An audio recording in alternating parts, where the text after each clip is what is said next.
All right, everyone. Welcome back to the Bent Limbs podcast. I'm your host, Matt Thielking.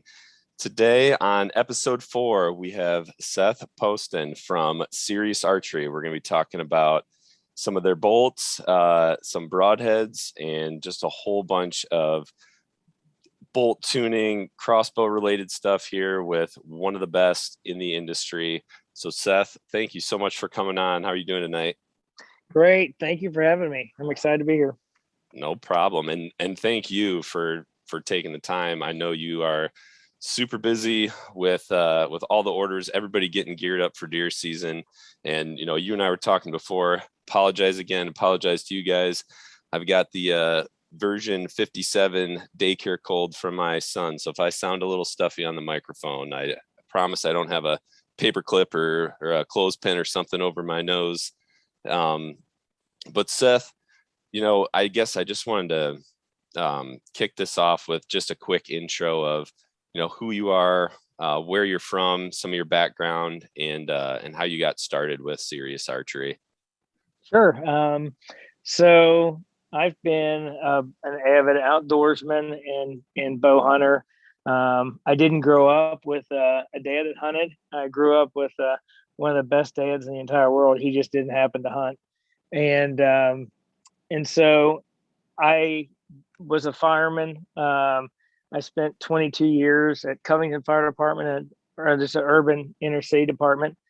And some guys there when I was real young started me off hunting. And for about the last 25 years, I've been hunting. And once I got into it, I couldn't stop. Probably spent more money than I ever should have. Chasing what we're all chasing, that 200-inch buck and, everything across the planet that I could hunt. And God's blessed me with the ability to be able to do that. And so how I got to Sirius was I had owned a couple other companies while I worked at the fire department. Obviously, there's quite a bit of off time when you work 24 hours on and you're off for 48 hours. And so God had blessed some companies that I owned, and we sold it to a private equity group in 2017. I retired from the fire department in 2018 and thought I would be retired, and did a lot of hunting. And I was actually up hunting in Maine with the former president of Sirius Archery. And he was talking about how busy he was and he had to get back, and he hunted, and he was fortunate, took a bear, I think the first or second night, and was gone. And I thought, man, this guy's busy. And I'd always wanted to be involved in the outdoor industry in some form or fashion. But anyways, I'm not sure if God was telling me to do it or if I had a bad burrito on the way home or what it was, but something told me just shoot him a text and see if they'd be interested in selling. And so, he spoke to his partner, and next thing you knew, we were in negotiations, and then we came to an agreement. And then on the 1st of July, 2020 is when I acquired the company. Okay. And so that's how we got into that. And it's been great ever since. We've been working on building. Fortunately for me, they had already had some just phenomenal product. One of the partners was an aerospace engineer to begin with. And so he's been around. He still helps advise. They're just wonderful people, and they had already started building out something that had great customer service and had phenomenal product. Okay. So that's kind of how we got there. And then just since then, we've been putting everything we have back into R&D, better materials, better processes, that kind of stuff. Awesome. And yeah, I mean, the first thing, we were talking about better materials, better processes. I mean, let's jump right in from the crossbow side with the Sirius Phoenix bolt. So, I guess too, just to tell listeners how Seth and I, kind of got to know each other a little bit last year and got hooked up. The Ranch Fairy, we were messaging basically Troy Fowler after doing some of his stuff, and we hunt with both compounds and crossbows, and we were messaging Troy, and we were like, hey, is there any reason we can't do your same process with a crossbow? And he was like, I don't see why not. And he's like, he's like, here, shoot Seth a message. He's got some bolts he's working on with Sirius Archery. See if you guys can hook up and start working together. And Seth was kind enough to send us a pack of the Sirius Phoenix bolts. And I tell you what, Seth, we were talking about this earlier, but for real, those things they're awesome. We haven't shot every bolt in the world, but I can tell you of the ones that we have shot, yours are the best. They're our favorite. Maybe for the listeners here, for those that haven't seen the Phoenix, haven't shot the Phoenix, can you kind of go through, what it is, some of the specs on it? Obviously don't give up any of your secret sauce or anything with the bolt, but just kind of, go through what that bolt is, and why it is so good. Absolutely. Yeah. Well, thanks for the kind words on those. We are proud of the Phoenix crossbow bolts. The difference really comes down to materials. So without putting everyone to sleep with a lot of geek speak about carbon, there's different grades of carbons. And when you typically get a crossbow bolt from, like, just say, a major manufacturer, won't single anyone out, but you get them from a major manufacturer, they're buying those crossbow bolts very inexpensively because they're using the minimum amount of carbon that they need in order to safely push that crossbow out and not blow it up in your face. Mm-hmm. Well, the materials that we're using are quite a bit higher level than the materials that you would get with just your standard bolts that come with it. One is the density of the material, the strength to weight ratio. So if you look, like on our Phoenix crossbow bolt, you're looking at 9.54 grains per inch. If you look at the cross section of the actual bolt itself, if you take most of the major manufacturers' bolts and you take their cross section, look at our cross section, they don't look that different. But then when you try to flex them, you realize, like, oh my gosh, it's quite a bit different. And then you weigh them, and we weigh at or less than what they do. And that's because the material that we're using is stronger and it's lighter, and consequently it's a little bit more expensive. So that's at a high level. The carbon that we use is just a stronger carbon, but it's lighter. Okay. I mean, one thing that we noticed, I think probably I guess there's a couple of things when we compared them to, like what you're saying, some of the bigger or name brand, if you want to call them that, crossbow bolts. One was when we would do knock tuning, fletch knock tuning, we would see pretty big tears, and you would find a sweet spot with a lot of the other bolts, and we could get them to shoot fine.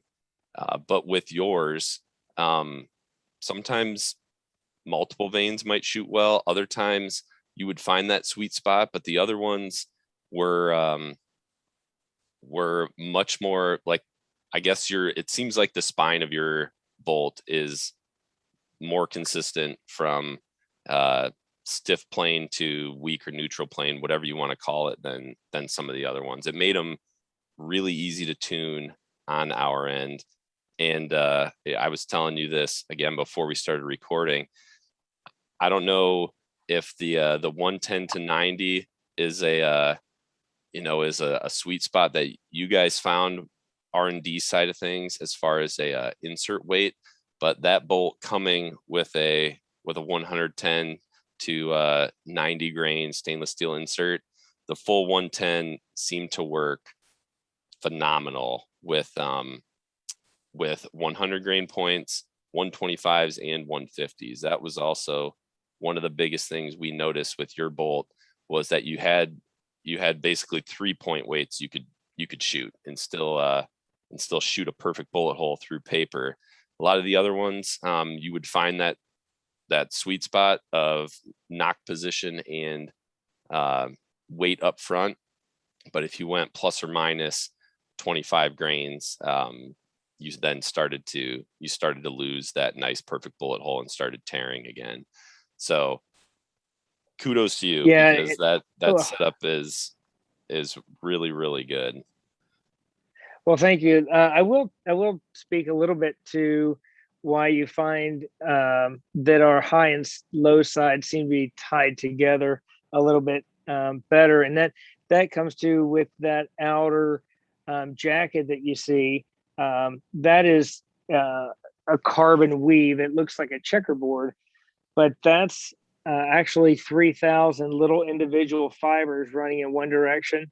And then the opposite color will be 3,000 fibers run the other direction. So what that does is that allows us to tie what would normally be on just a standard high modulus carbon arrow, which doesn't look like it has any checkering on the outside, or maybe even if they use a what's called a 1K weave, which would be just 1,000 fibers running in opposite directions of each other. What that allows us to do is to pull that high and low side together. Okay. I have seen some crossbow bolts that they're just high modulus carbon, and they're going to have a very big high side and a very big low side. So that outer jacket just ties it together and makes it work. And it really cuts down a lot on knock tuning. Is that, I guess, just maybe, for my own understanding, as well as whoever is listening, just carbon bolt or carbon arrow construction in general, is that construction normally kind of this checker pattern weave that you're talking about, or are there other ways of making carbon bolts or arrows?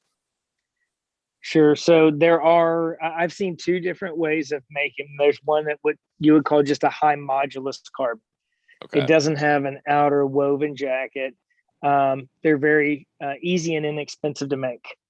And you're going to see that, you're not going to see that likely on any of these very high energy bows, because they just can't take that initial launch. So you're going to see generally some sort of weave, but even in the weaves, you're going to have different grades. And what we're using on our outer jacket for that weave is one of the highest grade carbon weaves that's available. And so it really pulls that together and gives a lot of, it has strength, but it's also flexible because it's a weave. So it still allows at launch for you to have that initial, to be able to take that initial impact and get up off of your crossbow. And then what it's going to do is it's also going to pull that back together really quick. It's going to be dynamic spine on those is really good, because it's going to flex and it's going to come back to center and back to true flight quicker. Okay. And is the outer layer, I guess, kind of the most critical as far as like what you're saying with your bolt, tying that strong plane, neutral plane together? Is that kind of the layer that really helps that? As far That's as the layer that helps keep the high and low side tied together and gives it a lot of strength. But it also, your base materials are also really important. So what grade of base materials you're using is also very important. But as far as holding the everything together, that's what the outer jacket does. Yeah. Okay. And then the weight up front, was there some R&D, involved with picking that? I remember when you first sent me the bolts, and I kind of, I guess, just thought 110 to 90. I just thought was kind of, interesting numbers. And then after shooting them, I was like, there's got to be maybe something, to this, because it's working really well with multiple point weights. How did you guys get to that point? Just a lot of testing, a lot of lab time, or was there some more to that? Actually, all of our components, no matter whether you're getting the crossbow bolts or the arrows, are utilizing Ethics archery products. Okay. And so they're not the only product we use, but generally you're going to get an Ethics archery product that is in the crossbow bolts, an Ethics archery product. And that's something that they designed, that they found was working best. And they're just a great product. They have good materials, and they're kind of known, if for some of your listeners who may not be in the vertical bow world, they're known as some of the premium, if not the most premium of all the inserts in the vertical bow world. So they also have some lines of some other spinning inserts and things for crossbow bolts. We don't carry those. But they make really good products, and they have a lot of good crossbow bolt stuff. Okay. Talking, kind of staying on the insert thing, I'm like probably many people in the crossbow world. I'm fairly new to all of this tuning stuff. I didn't do any of this honestly until last year, and I kicked myself for not, because I probably would have killed a few more deer in my previous 21 years of hunting had I done a lot of this. But one thing that I wanted to kind of ask you is insert glue.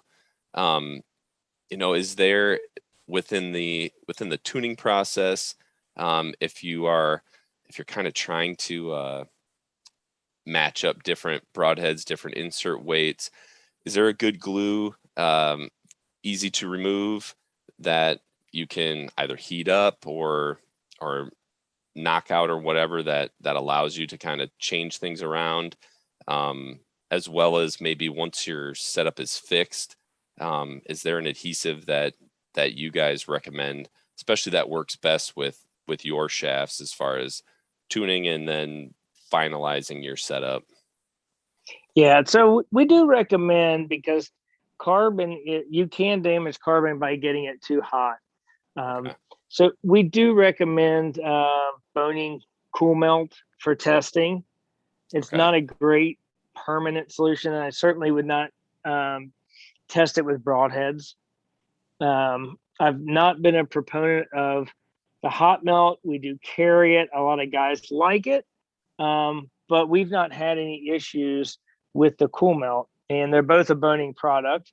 But for your final setup, your hunting setup, we actually had some time where we were, for your listeners that don't know, we put out anywhere between 25 and 100 custom orders a week, on mostly for vertical bows. But we had a period of time where we were losing inserts, and we were losing fletchings for that matter. And it was driving me insane, because our company, we're like the Zappo shoes of the archery world. And if you have a problem, we'll pick it up, fix it, and send it right back to you, or send you a new one. Well, that was getting really expensive, really fast. The guy's fletching falls off. We pay $10, $11 to ship it back to us. We fix it, and then we spend $10 or $11 to ship it to them again.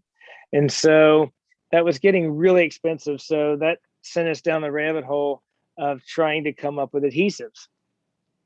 So we spent 3 months working on 2 different adhesives. One is an insert epoxy, and the other is a fletching glue. And yeah, the insert epoxy in particular, that one was more difficult. They're both custom formulas, but that one was more difficult because you'd find something that have, it would set up in a decent amount of time, because you know how we are. We want to get out there and start shooting soon.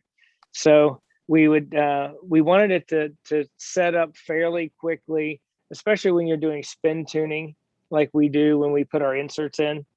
So it had to set up and at least start setting up in 7 or 8 minutes. But then we wanted obviously to have a full cure in 24, because the longer an epoxy cures, the stronger it is. Well, we'd find some that they would just be everything we wanted. Then you would put your arrow in the freezer and get it down to 0 or slightly below 0 and go out and shoot it. And then all of a sudden your insert was coming out. Yep. Because it didn't have good impact resistance in cold. Or you'd find one that had great impact resistance in cold, but then it would, it'd take forever to set up. And so once we worked back and forth with the adhesive manufacturer on the formulas, we finally said, aha, that's the right one. And it sets up in about 7 or 8 minutes. It starts getting pretty tacky, so you can do your insert tuning. Make sure you're getting your perfect position inside your bolt. And then after 2 hours, you're good to go with field points, and 24 hours broadheads, and it's cured. Okay. So. Okay. Yeah, I'm asking because I've definitely wrecked some bolts heating, and we've used pretty much just Gorilla Glue, like Gorilla Super Glue for some of our stuff. We have lost some inserts into targets with broadheads. We've cut apart some targets to get said broadhead out. Yeah. So that's why I asked, because I'm like, I know there's probably a better way to do this than what I'm doing it. So that is good to know. And, with yours, we, at least insert side of things, we've pretty much just glued them in and went with them. We found that, at least through our bows, with kind of the setups we were wanting to shoot, that full 110 worked great.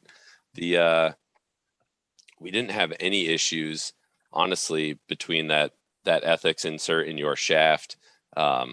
As far as insert tuning went, like, we did it. We would just put a little bit on there and move it around a little bit and spin it. And we honestly, I don't think we don't have good eyesight, or they're perfect. And I think it's more on they line up really, really well, where we weren't finding a spot where the insert was wobbling with a known good broadhead on it. But yeah, I wanted to ask that's almost like a more me personal question, because I've been trying to calibrate my heating method of getting inserts out, and I have not been successful with some of the shafts that I've been tinkering around with and ruined. So definitely going to be. Would you like to have a quick tip? Yeah. On the cool melt. Okay. So if you will take a hair dryer and constantly blow hot air for about 5 minutes on your inserts, while you just set them on a table, just blow hot air over them. Okay. And use a candle. I hate telling anybody a mini torch, because guys, with little heat, it's good. More heat's better, but in this instance, if you just use a candle with that cool melt, it'll start to look like wax. But if you have put a field point in your insert before you start blowing that hot air, you'll get that absorbed heat, it just really pulls it in. And especially on the Crossbow insert, because the diameter is so much bigger, they hold that heat really well. And you can just put that your cool melt in a candle, get it waxy looking, spread it all over it. And then if it starts turning back, lighter blue again, just stick it in a candle, the whole thing for just a second, shove it in, and you're good to go. You're not going to hurt the carbon, and it's going to stay in there. Give it a good pull after about 5 minutes. The big thing is to take that Crossbow bolt and put it in ice water for 5 minutes and don't touch it. Not 4 minutes and 58 seconds. Wait 5 minutes, pull it out, give it a good pull. If it doesn't come out, you're good to go. And then to heat it up is super easy. You can use a candle or a heat gun, and then just on a field point that you've screwed in. Don't heat the insert. It's too close to the carbon. Just let it soak in through the threads. It'll take, about a minute for it to heat up, and you just pull it right out with a pair of pliers. You're good to go. Awesome. Okay. Super easy. Okay. Yeah, I've been the one using the mini torch. That's it's like what I have just in my shop. And yeah, I've definitely been antsy trying to get, things tweaked, things figured out. And I've paid for it. So thank you for that tip. Well, that ice not water, only me. that Go ice ahead. water, that's the trick. The ice water's a trick, man. Once you get it in there, just leave it alone. It will set, and when it does is that it gets colder, it sets the glue. Okay. So you got to get all that latent heat that's in that insert out, and you get it that leave your field point in, put it in the water. Just 5 minutes later, come back, give it a hard pull, and you're good to go. But the setting that adhesive is the key. Okay.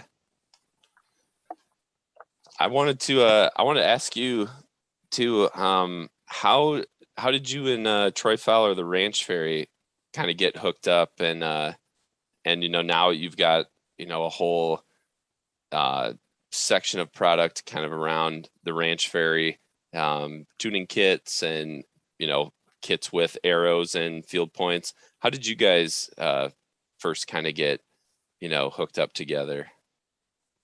Well, that's a funny story, because when I told you that I had owned the other companies, and this is just how God weaves this stuff together, right? I was following Troy Fowler and had bought into the higher FOC, a little bit heavier arrow, heavier bolt thing like 5 years ago, when I still owned my other company, and I would fly in somewhere and I'd have to drive for a meeting, whatever it was. And we got talking on the phone, and then I kid him, but I really think it was like he had just started his video stuff, and he had like 7 followers, and I think 3 of them were his family, and so he had time to talk, and so we became friends back then, and had, he had bounced the idea of a test kit off of me 5 years ago. And I said, man, that'd be great.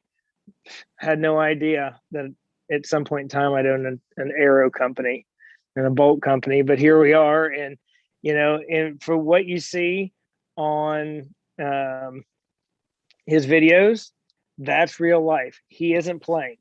That's 100% him.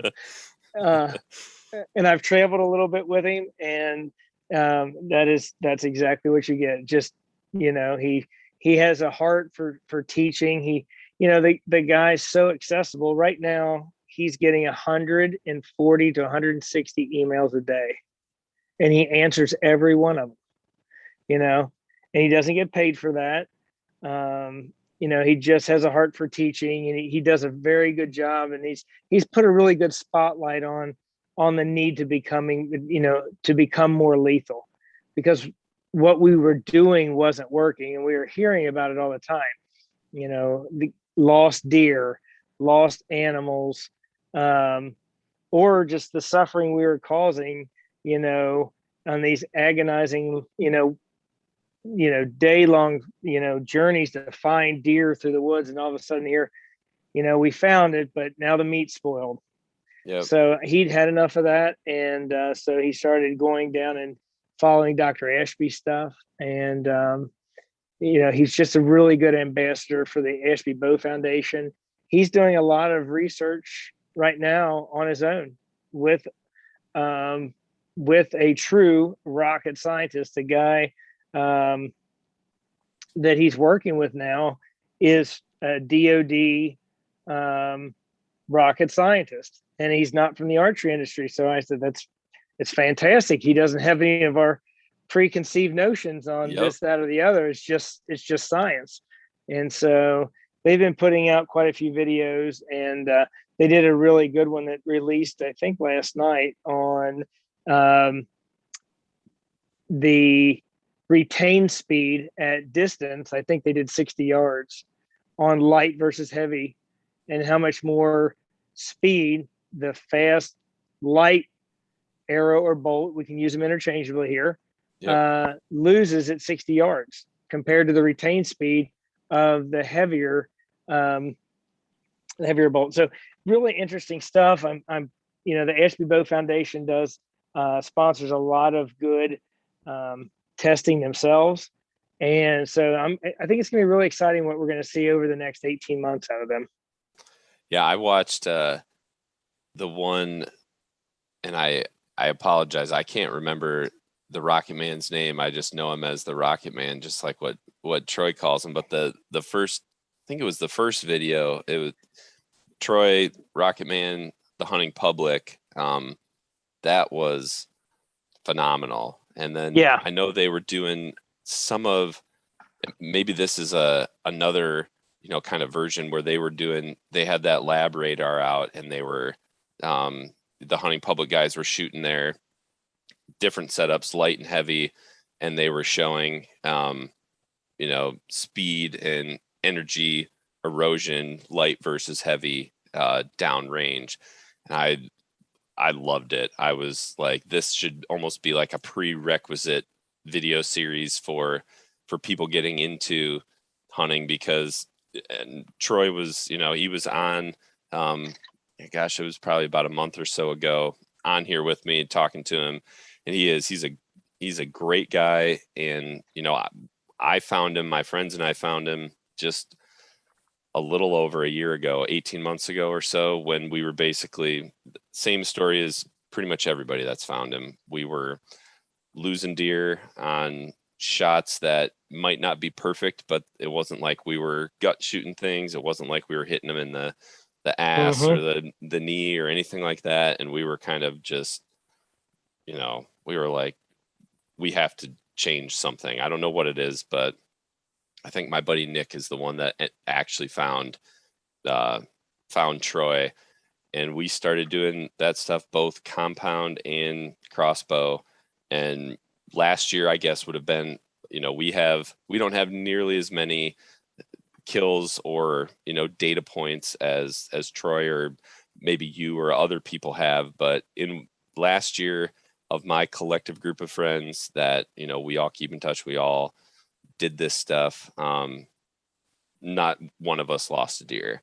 And I think, we had some of the one lung rodeos, the whole day tracking, not finding them meat spoiled, finding them and they're still alive, all that stuff that nobody wants to go through. But last year was the first year everybody recovered everything that they shot at. And last year was the first year we actually had deer dropping in sight with some of the stuff he talks about of shooting these high FOC, super sharp fixed blades, crossbow or compound. I think we had 3 or 4 of them that all fell within 30 or 40 yards versus, 150, 200 yards with some of the other setups we were shooting.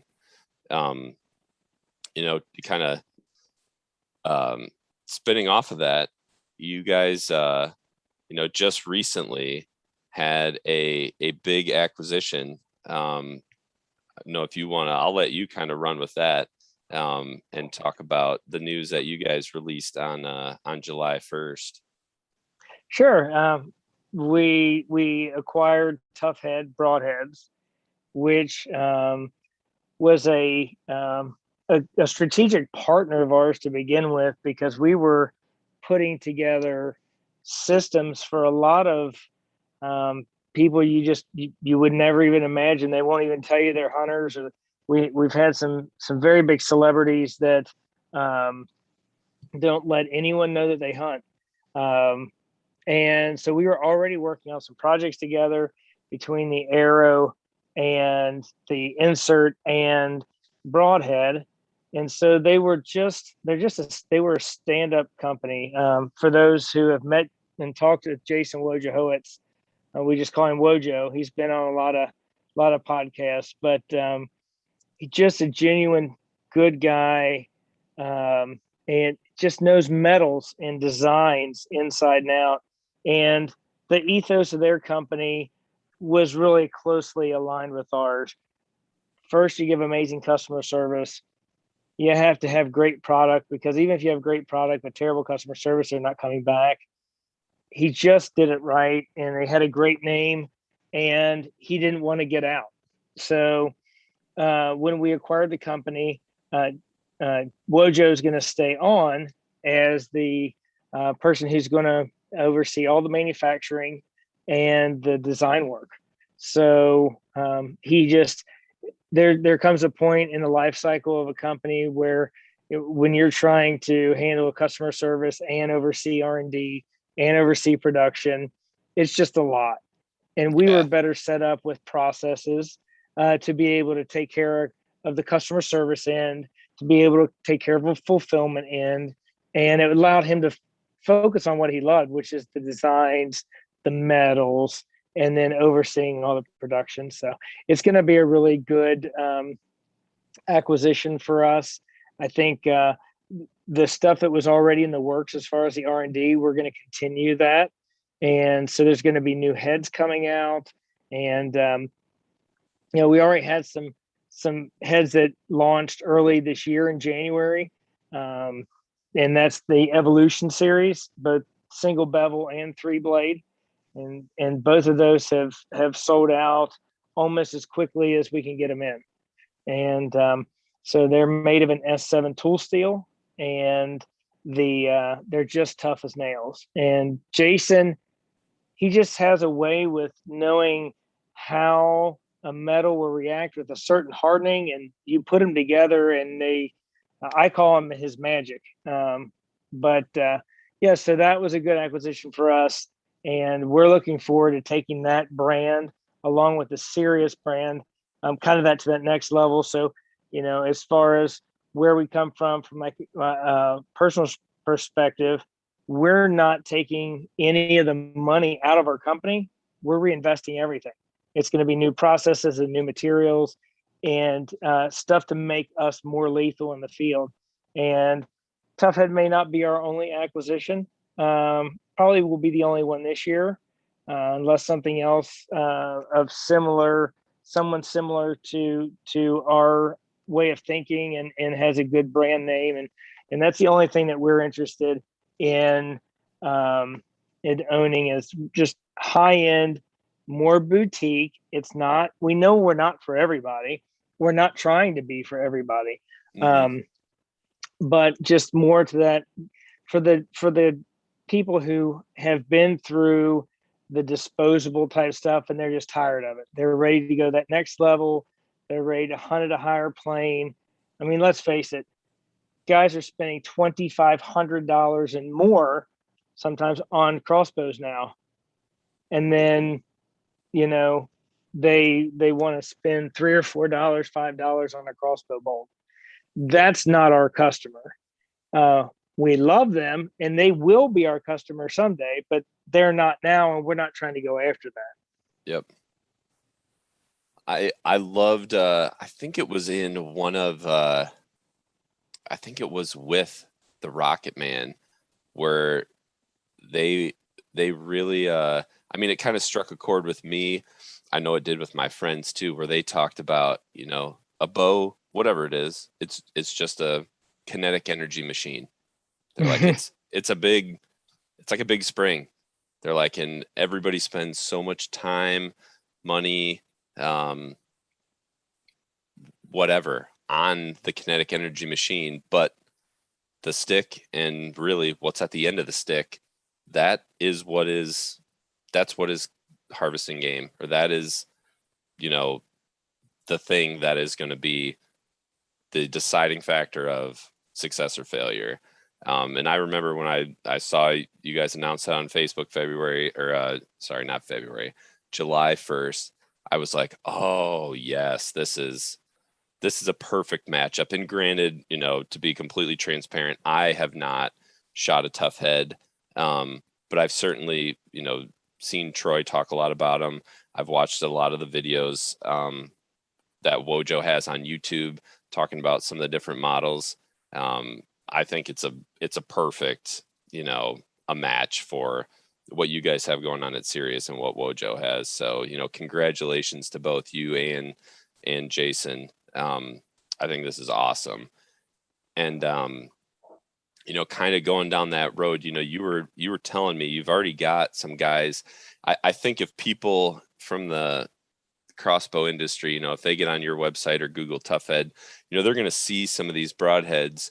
And, to me, 18 months ago, I would have thought that is not a crossbow broadhead, just with the way it looks like a trad head. But with some of the tuning type of stuff that you can do, and it sounds like some people are already shooting these tough heads out of high speed crossbows and having great success.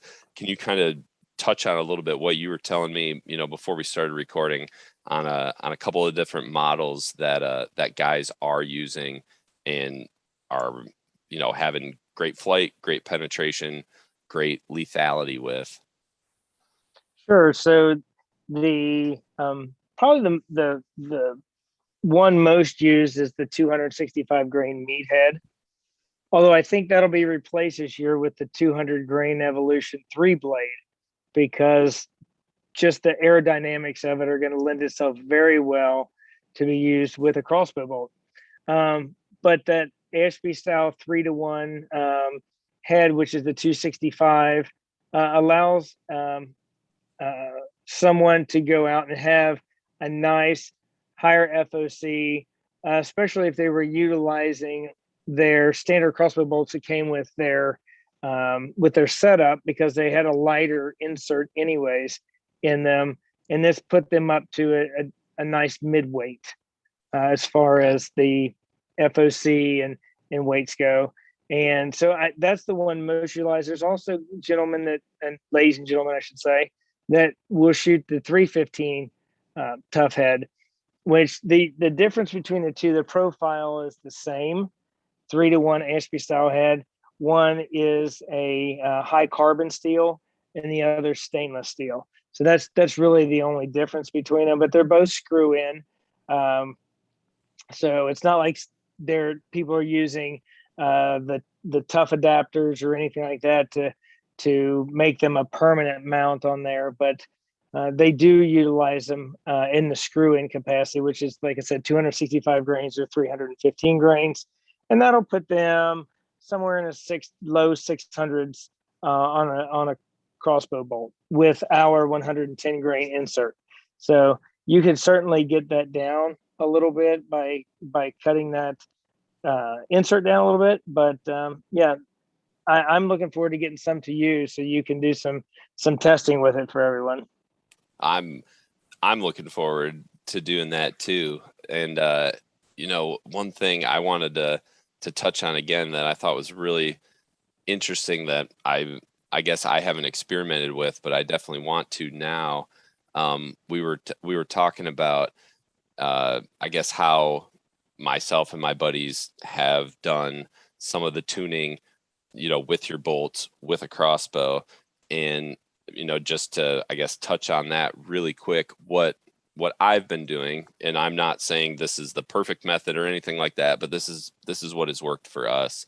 What I was telling Seth was we've normally found, excuse me, doesn't really matter if it's the Sirius, well, I guess the Sirius Phoenix bolt has certainly been better, but most bolts with a stock insert and a 100 grain field point seems to be too light up front. And when we shoot those through paper, we get normally what we'll try to do is find a knock position that is a knock low. So just, I guess, picture that bolt flying point high, tail down through the piece of paper. And then we add weight to the, basically with a ranch fairy tuning kit, like what Sirius Archery has on their website, until we find the point weight that levels out that point and, brings the point down, brings the tail up, and prints a perfect bullet hole through paper. Your bolt, like I was touching on earlier, with that 110 grain insert, which is heavier than most stock crossbow bolts, we have been able to shoot with the correct nock position, a bullet hole through paper with the 100 and the 125 and the 150. But where we've kind of, I guess, not maybe experimented enough or kind of picked our setup from that paper tune has been in the ballpark of, I guess it would be 210 to like 260, maybe a little bit more total up front. So we'll call it 210 to 260, and adding a little bit more weight has then brought the point down and the knock end up. So we would start printing then through paper with a knock high tear. And you were touching on with the single bevels, which I was the only one last year of my group of friends that shot a single bevel out of a crossbow. I shot the Cutthroat 150. I got it to fly pretty much like my field point. But you were talking about how even, me going beyond that 260 mark with the Tuffhead or with some of these, like the Ashby style or even just heavier single bevels, that the broadhead actually creates lift, and that if I would maybe not discard that knock high tear and try that setup downrange, or try a broadhead like that downrange, that it might actually the point might lift up as it's traveling a little further than what I'm shooting through paper. Am I saying that right? Can you touch on that? Because I thought that was really interesting, and that is something that I really want to try, because if I can get a little bit more or even quite a bit more bolt weight to my current setup, I'm all for it. Sure. So just by the aerodynamics of that single bevel, and to some extent double bevels will do this somewhat too, but what you'll see is that they'll create their own lift. They're like little wings up front, which is why if anyone's experienced, they shoot their field points and their impact position is different, typically lower than their broadhead. It's because the broadhead's creating a little bit of lift. So when you do your paper testing, and I don't know the answer to this either, but when you do your paper testing, it would be interesting to find out then if your internal performance matched up with what you were seeing through paper. So are you at 50 yards getting just as good an arrow flight with a 265 meathead, for example, as you did on your 150 Cutthroat? I don't know, but they do create their own lift. So getting that knock high tear initially may level itself out. And one way you could check that even when you're shooting through paper is you can put your broadhead on and you say, well, yeah, but you're getting the slits. How can you tell the slits apart? And so what you do is what I encourage people to do, and that's lipstick tune. And if they're not familiar with that, you take lipstick and you just touch the front edge, just drag it down the front edge of all the veins. And then once you shoot through paper, you can see which of those slits was from your broadhead and which of the slits was from the veins. And when you do that, then you can at least, I know that there's not near as much that you're going to change on a crossbow, but on a vertical bow, you can then see how you need to adjust your rest in order to be able to get that perfect bullet hole. And that's one way you could test this same theory up close with paper, would be to just paint the front of those veins. Interesting. That's the first time I've heard of that. My wife is probably gonna be pretty mad now. I'm gonna have to start stealing some of her lipstick and trying that. If you ask her, there's one that she thought she could pull off years ago and she can't bear to get rid of it. It's still up there. I'll have to ask her. I'll be like, hey, maybe I won't even frame the question as I need to do some bow tuning. I'll start with, I need to borrow some of your lipstick and see what her reaction is. Yeah. So that's a good way, because you can't, otherwise you just don't know what the slits are. Yeah, no, that makes perfect sense. And do you think you would capture it? I mean, I guess our paper tuning's been I don't know, but we've usually been about like 5 to 7 yards.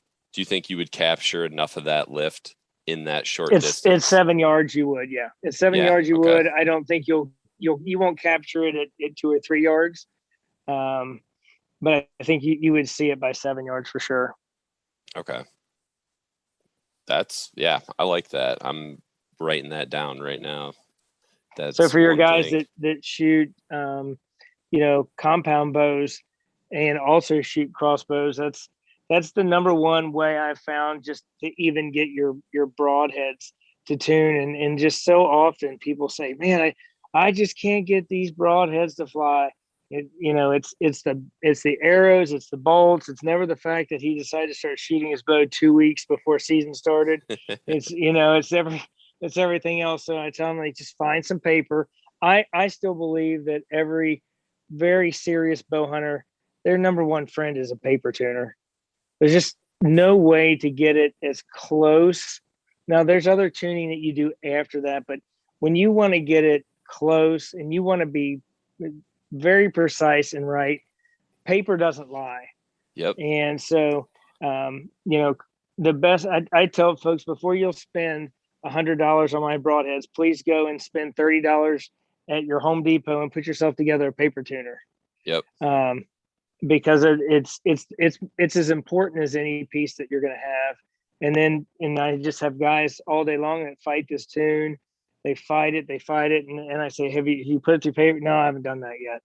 So anyways, that's my soapbox on paper tuning. But I think at 7 yards, you're definitely going to see by that time whether or not you're still going to be knock high. Okay.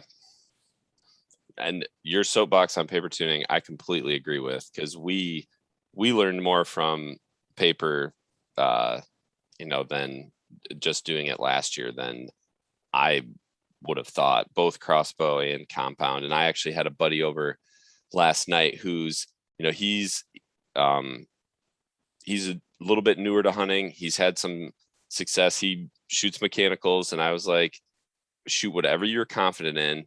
But we were messing around, shooting some different bolts, different broadheads. I was playing with stuff. He was just kind of checking his setup, and he had a couple bolts that, he had one that was flying just perfect and another one that was flying not the same point of impact at 30 yards. And I was like, all right, just check this out. You don't have to change anything. I'm like, all we're going to do is we're going to shoot through a piece of paper, and we're going to turn your knock, and we're going to see, or first we're going to shoot your really good bolt, and we're going to see if that print's perfect. And then we're going to shoot some of these other ones that are scattering a little bit, and we're going to see how that tears, and we're going to see if we could fix it. And he was honestly like, wow, that's pretty slick.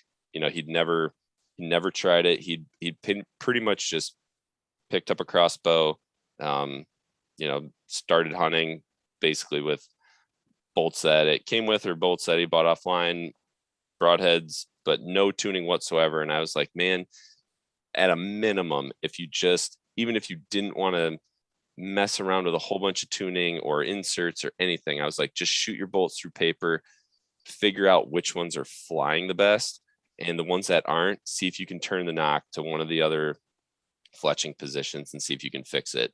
Like, at a bare minimum, you're going to know which ones you're going to want to screw broadheads on and take into the field versus which ones you're kind of just going to want to, know that it's not going to be a 100% true point of impact, but make them your practice ones. And I made him a believer out of it. I think he'll probably be running to Home Depot here and setting something like that up, just like what we've got here. Well, if prices keep going up at Home Depot, the paper tuner is going to be about as much as a new Raven crossbow. True. Cardboard box, cut a window out. There's you can do it at home cheap. Yeah, for sure. But no, I think that as we look as Tuffhead as a company too, one of the things that we're going to push for is to look at the crossbow market and see, is there a head that is going to be friendlier to crossbow? They're just so much, the energy is so much higher. They're flying so much faster. and then looking at the aerodynamics of that and say, what is it that we can do to, from the front end of the bolt that can make the overall flight better. A lot of people focus on the back end of it because the vanes are very important. And, I've seen some Crossbow bolt manufacturers lately that are using some like 2-inch vanes. And I'm not saying they don't work. I'm saying that I think that if you put an adult broadhead on the front, you're going to have a hard time with those very small vanes. I think that's yet to be seen. But aerodynamically, and then from a penetration standpoint too, what can we do on the front end that may be Crossbow specific? And so that's one of the rabbit holes we're going to jump into shortly. Awesome. I love it. I mean, between you and Wojo, I can't wait to see what you guys come up with for that, because I mean, your bolt already is phenomenal. I mean, having not shot the Tuffheads, but have seen the videos, have heard the reviews. I've heard nothing but good things. So a selected kind of focus on crossbows, I think, would be awesome. I'm excited to see what you guys come up with for that. I think that'll be really, really cool. I agree. Well, Seth, I know you are super busy, that you had a long day. Is there anything else you wanted to touch on here before we wrap things up and let you get to bed? I don't think so. Everyone who has already been purchasing from us, we're very thankful for you. We appreciate you very much. And, we're going to continue to try to win over those who aren't, with customer service. So give us a try. We'll do our very best anyways. And everybody, I'll put links, to some other videos, some of the Tuffhead videos I was describing. I'll certainly link, the Sirius Archery website, where you can find not only the Sirius Phoenix bolts or other Sirius archery products, the adhesives we were talking about, but there's also a link on that main webpage to all the Tuffhead broadheads. So you guys, for everyone listening to this, you guys will have all that information linked down in the description below. But Seth, thank you so much for coming on, talking through all this stuff with me, and giving me some pointers that are certainly going to help me tuning, and I think all of the listeners. And we are definitely going to have to do this again. So I just really appreciate your time, knowing how busy you are. Just thanks for coming on and doing this with me. Thank you again for having me.